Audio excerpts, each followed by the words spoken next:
નમસ્કાર ગુજરાત। આજે આપણે જોઈશું 7 મે 2024નું મોસ્ટ ઇમ્પોર્ટન્ટ કરંટ અફેર। તે પહેલાં ચેનલ ઉપર નવા હોય તો ચેનલને ખાસ કરીને સબસ્ક્રાઈબ કરવી। મિત્રો વિડીયો પસંદ આવે તો લાઈક કરજો। તો ચલીએ શરૂઆત કરીએ। તાજેતરમાં કોલ માઇલ્ડ ડે ક્યારે ઉજવવામાં આવ્યો? તો કે 4 મેના રોજ આ દિવસ ઉજવવામાં આવે છે, કોલ માઇલ્ડ્સ ડે।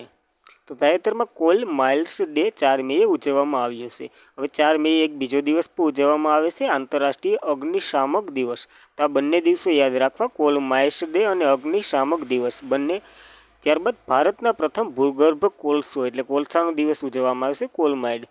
ખાણોનું ઉદ્ઘાટન તો કે 4 મે 1907ના રોજ પશ્ચિમ બંગાળના રાણીગંજમાં કરવામાં આવ્યું હતું। તેથી આ દિવસ ત્યારથી તો નહીં પણ હમણાંથી ઉજવવામાં આવે છે, એટલે 4 મેના રોજ ઉજવવામાં આવે છે। હવે વિશ્વની પ્રથમ કોલસાની ખાણ તો કે 1575માં સ્ટોલેન્ડમાંથી શરૂ કરવામાં આવી, એટલે કે સ્ટોલેન્ડમાં મળી આવી હતી। ત્યાં પહેલાં ખોદાણી હતી, ત્યાંથી શરૂઆત છે। અને ભારતની વાત કરીએ તો પશ્ચિમ બંગાળમાં 1909માં। તો ખાસ કરીને આ બંને તારીખો પણ યાદ રાખવી। ત્યારબાદ મે મહિનાના દિવસોનું રિવિઝન કરી લઈએ જેટલા હાલાઈએ। તો કે 1 મે તો કે આંતરરાષ્ટ્રીય મજૂર દિવસ અને ગુજરાતનો સ્થાપના દિવસ। 2 મે તો કે વિશ્વ ટૂના દિવસ। 3 મે તો કે વિશ્વ પ્રેસ સ્વતંત્રતા દિવસ અને આંતરરાષ્ટ્રીય સીતા દિવસ। 4 મે તો કે કોલ માઇલ્ડ્સ ડે એટલે કે કોલસા માટેનો દિવસ। અને 4 મે તો કે આંતરરાષ્ટ્રીય અગ્નિશામક દિવસ। તો આ 4 દિવસો યાદ રાખવા। ત્યારબાદ યુનિસેફ ઇન્ડિયા દ્વારા તાજેતરમાં કોને તેમના બ્રાન્ડ એમ્બેસેડર તરીકે નિયુક્ત કરવામાં આવ્યા છે? તો કરીના કપૂરની નિમણૂક કરવામાં આવી છે યુનિસેફના બ્રાન્ડ એમ્બેસેડર તરીકે। તો ખાસ યાદ રાખવા મિત્રો। તો યુનિસેફ ઇન્ડિયાના તાજેતરમાં કરીના કપૂર તેના બ્રાન્ડ એમ્બેસેડર તરીકે નિયુક્ત કરવામાં આવ્યા છે। હવે 2023માં યુનિસેફ ભારતે આયુષ્માન ખુરાનાને બાળ અધિકાર માટે રાષ્ટ્રીય રાજદૂત તરીકે નિયુક્ત કર્યા હતા। આ 2024ની બ્રાન્ડ એમ્બેસેડરની નિયુક્તિ છે। તો આ આગળની પણ યાદ રાખવીને આ પણ યાદ રાખવી। ત્યારબાદ ગુલવિદ એમ્બેસેડર તરીકે એટલે કે વિશ્વસ્તરીય એમ્બેસેડર તરીકે વેનેસા નાગલેટ યુગાન્ડાના છે તે છે। અને યુનિસેફ ઇન્ડિયાએ તેમના પ્રથમ યુવા એમ્બેસેડર તરીકે કોને નિમણૂક કર્યા હતા? તો કે હિમા દાસને નિમણૂક કરી હતી।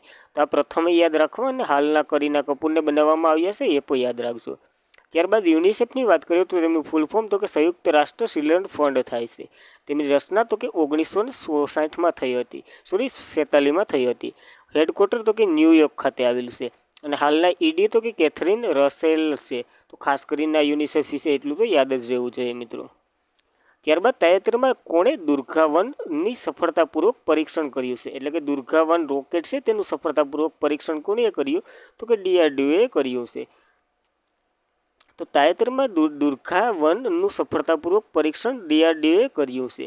હવે DRDOની વાત કરીએ તો તેમણે દિશાહીન અભિબંધિત રેંગ ગર્લ્સ એર નામ આ દુર્ગા-1 એમાં ફેસિલિટી છે એમ કરીએ તો પણ હાલે।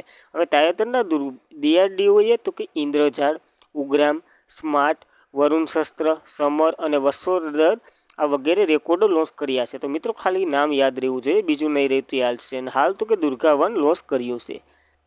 ત્યારબાદ DRDOની વાત કરીએ તો DRDOની રચના તો કે સંરક્ષણ સંશોધન અને વિકાસ સંસ્થા છે। અને તેમની રચના તો કે 1958માં થઈ હતી। આની સાથે સાથે નાસાની સ્થાપના થઈ હતી।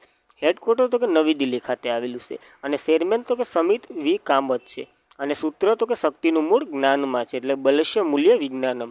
ખાસ કરીને આ DRDO વિશે એટલી માહિતી યાદ રહેવી જોઈએ, પ્રશ્ન તો આગળના બદલાતા જ રહેશે, આ નહીં ચેન્જ થાય। તાજેતરમાં કોઈ મુશ્કેલી નથી તેવી જીવન વીમા ફેસિલિટી ઝુંબેશ કોણે શરૂ કરી છે? તો કે HDFC લાઈફે શરૂ કરી છે। એટલે કે નો ઝંઝટ જીવન વીમા ફેસિલિટી, એવી રીતના હિન્દીમાં એનું ઓલું થાય છે। તો ખાલી વન લાઇનર સ્વરૂપે યાદ રાખવું, HDFC લાઈફે શરૂ કરી છે। ત્યારબાદ 8 ટ્રિલિયનથી વધુ માર્કેટ મૂડી સાથે તાજેતરમાં કઈ બેંક ભારતની ટોચની 5 કંપનીઓમાં સામેલ થઈ છે? તો કે ICICI બેંક સામેલ થઈ છે। ખાસ કરીને યાદ રાખજો મિત્રો, 8 ટ્રિલિયનથી વધુ માર્કેટ મૂડી સાથે તાજેતરમાં કઈ બેંક? તો કે ICICI બેંક એ પણ ટોપની 5 કંપનીઓ છે તેમાં સામેલ થઈ છે ICICI બેંક। 8 ટ્રિલિયનથી વધુ માર્કેટ મૂડી સાથે તાજેતરમાં ICICI બેંક ભારતની ટોચની 5 બેંકોમાં સામેલ થઈ છે। હવે ICICI બેંકનું ફૂલ ફોર્મ જોઈએ તો institution credit and investment corporation of India થાય છે। તેમની રચના તો કે 1994માં થઈ હતી। હેડક્વાર્ટર તો કે મુંબઈ ખાતે આવેલું છે। MD અને CEO તરીકે સંદીપ બક્ષી છે। અને હમ હે ના હયાત આપકા એસી એની ટેગલાઇન છે। તો એ પણ ખાસ કરીને યાદ રાખવું। કોઓપરેટિવ સોશિયલ રિપબ્લિકન્સમાં તેમની ઉત્કૃષ્ટ યોગદાન માટે તાજેતરમાં કોને સન્માનિત કરવામાં આવ્યા છે? ડૉક્ટર બીના મોદીને સન્માનિત કરવામાં આવ્યા છે તાજેતરમાં? તો કોઓપરેટિવ સોશિયલ રિસ્પોન્સિબિલિટીમાં તેમના ઉત્કૃષ્ટ યોગદાન માટે તાજેતરમાં ડૉક્ટર બીના મોદીને સન્માનિત કરવામાં આવ્યા છે. તો ખાસ કરીને આ યાદ રાખવું. અને બીના મોદીને વર્ષ 2023માં ઉત્કૃષ્ટ બિઝનેસનો વુમનનો એવોર્ડ પણ મળ્યો હતો.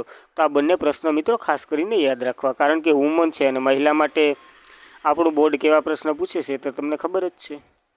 ત્યારબાદ થોડાક એવોર્ડો જોઈ લઈએ. તો કે વાઇલ્ડ ગોલ્ડ એવોર્ડની વાત કરીએ 2024નો, તો કે પૂર્ણિમા દેવી બર્મનને મળ્યો છે. અને લસુ મહારાજ એવોર્ડ 2024ની વાત કરીએ તો પંડિત રાજેન્દ્ર ગંગાનાઈને મળ્યો છે. હવે ગોલ્ડ મેડ એન્વાયરમેન્ટ પ્રાઇઝ 2024ની વાત કરીએ તો અલોક શુક્લાને મળ્યો છે. હવે કિસ હ્યુમેનિટીક એવોર્ડ 2021ની વાત કરીએ તો રતન ટાટાને મળ્યો છે. હવે વર્લ્ડ પ્રેસ ફોટો 2024ની વાત કરીએ તો મો સાલેમને મળ્યો છે. અને આર્યભટ્ટ એવોર્ડની વાત કરીએ તો પાઉલીરી સુબ્બારાવને મળ્યો છે. લતા દીનાનાથ મંગેશકર એવોર્ડની વાત કરીએ તો અમિતાભ બચ્ચનને મળ્યો છે. એબલ પ્રાઇઝની વાત કરીએ તો મિશેલ તાલાગ્રાસને મળ્યો છે. અને ઇરાસ્મો પ્રાઇઝની વાત કરીએ તો અમિતાભ ઘોષને મળ્યો છે. 2024માં પિક્સેલ પ્રાઇઝ તો કે રિંકી યામામોટાને મળ્યો છે. ત્યારબાદ મિસ વર્લ્ડ 2024ના તો કે ક્રિસ્ટીના પિંકાઝકોવ હતા. 2023માં GD Birla award doctor Aditi શેન્ડેને મળ્યો છે. જ્ઞાનપીઠ એવોર્ડ 58મો તો કે જગદીપ ગુરુ રંભાચાર્ય અને ગુલજારીલાલને મળ્યો છે. હવે કેપીપી નાબીબીયા એવોર્ડ એમ સોમનાથનને મળ્યો છે. CK Naidu lifetime achievement award Ravi Shastri અને ફારૂક એન્જિનિયરને મળ્યો છે. આસામ વૈભવથી સન્માનિત થનાર તો કે રંજન ગોગોનાર્ડ છે. હવે એસ સ્વામીનાથન એવોર્ડની વાત કરીએ તો બી આર કંબોજને મળ્યો છે. 2023માં સ્ટાર રામાનુજન પુરસ્કારની વાત કરીએ તો રૂઈ કિંગ આવ ઝાંગને મળ્યો છે. હવે સાહિત્ય અકાદમી પુરસ્કાર હિન્દીની વાત કરીએ તો સંજીવને મળ્યો છે. અંગ્રેજીની વાત કરીએ તો નીલમ શરણ ગોરને મળ્યો છે. 33મો વ્યાસ સન્માન પુષ્પા ભારતીને મળ્યો છે. અને 33મો સરસ્વતી સન્માન તો કે પ્રભા વર્માને મળ્યો છે. તો મિત્રો આ 22 જેટલા એવોર્ડો છે જે 2024માં જ દેવામાં આવ્યા છે. તો ખાસ કરીને આગળની પરીક્ષાની તૈયારી કરતા હોય તો આ પેપર આપવા જવાનું હોય તે પહેલાં જોઈને જવું. ત્યારબાદ યુએન પ્યાબની બેઠકમાં ભારતનું પ્રતિનિધિત્વ કોણે ન કર્યું, એટલે કે ભારતની ઓલામાં વિરુદ્ધ મતદાન કર્યું છે આ અર્પણા કુમારીએ, જેને ભારતની પ્રતિનિધિત્વ કર્યું નહીં. તો યુએનએફપીએની બેઠકમાં ભારતનું પ્રતિનિધિત્વ અરુણા કુમારીએ ન કર્યું. યુએન મુજીનનું સ્થાનીકરણ તો કે ભારતમાં સ્થાનિક સલામતી માટે મહિલા નેતૃત્વ કાર્યક્રમ એટીઆઈનું પ્રતિનિધિત્વ કરી રહેલી મહિલાઓની યાદી જોઈએ તો કે નીરુ યાદવ, તેઓ લાંબી આહિર ગ્રામ પંચાયત અને રાજસ્થાનના સરપંચ હોકી વાલી સરપંચ તરીકે પ્રખ્યાત છે. ત્યારબાદ પ્રમુખ સહિયાજા જિલ્લા પરિષદ અને તિરુપુરાના સુપ્રીમ દત્તા દત્રા હતા. અને સરપંચ પેરુકા ગ્રામ પંચાયત આંધ્રપ્રદેશના કુનુકુ હમ્મા કુમારી છે. આ ત્રણેય મહિલાઓએ પ્રતિનિધિત્વ ભારતનું કર્યું છે, જ્યારે અર્પણા કુમારીએ નથી કર્યું. તો આ બહુ હાર્ડ આજનો આર્ટિકલ ગણી શકાય, કારણ કે આમાં થોડુંક વિચિત્ર પ્રકારનું બધી માથેથી જાય એવું છે. તો ખાસ કરીને 2 વાર જોઈ લેવું. ભારત સરકારના પંચાયતી રાજ મંત્રાલયના સચિવ તો કે વિવેક ભારદ્વાજે સંયુક્ત રાષ્ટ્ર કાર્યક્રમમાં ભારતના પ્રતિનિધિત્વ મંડળનું નેતૃત્વ કર્યું હતું, જેને આ 3 મહિલાઓ ગઈ હતી. કઈ નહોતા ગયા તો કે અર્પણા કુમારી નહોતા ગયા, એને ગહીને ના પાડી દીધી હતી. એવી રીતના પણ યાદ રાખી શકો તમે. ત્યારબાદ સંયુક્ત રાષ્ટ્રની વાત કરીએ તો તેમની રચના 24 ઓક્ટોબર 1945માં થઈ હતી. તેવા જ માટે 24 ઓક્ટોબરના રોજ સંયુક્ત રાષ્ટ્ર દિવસ ઉજવવામાં આવે છે.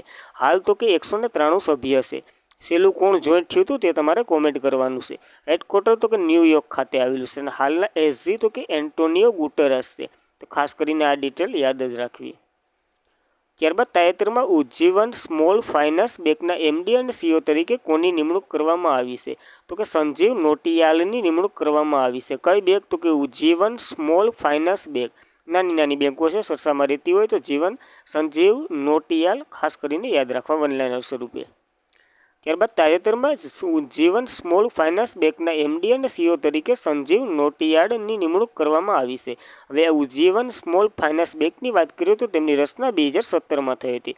હેડક્વાર્ટર તો કે બેંગ્લુરુ ખાતે આવેલું છે. તો ખાસ કરીને આ ડિટેલ પણ આની સાથે યાદ રાખવી.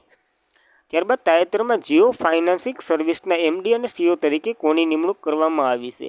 તો કે હિતેશ સેઠિયાની નિમણૂક કરવામાં આવી છે જીઓ ફાઇનાન્સ બેંકના સર્વિસના એમડી અને સીઈઓ તરીકે. તો વનલાઇનર સ્વરૂપે યાદ રાખવું.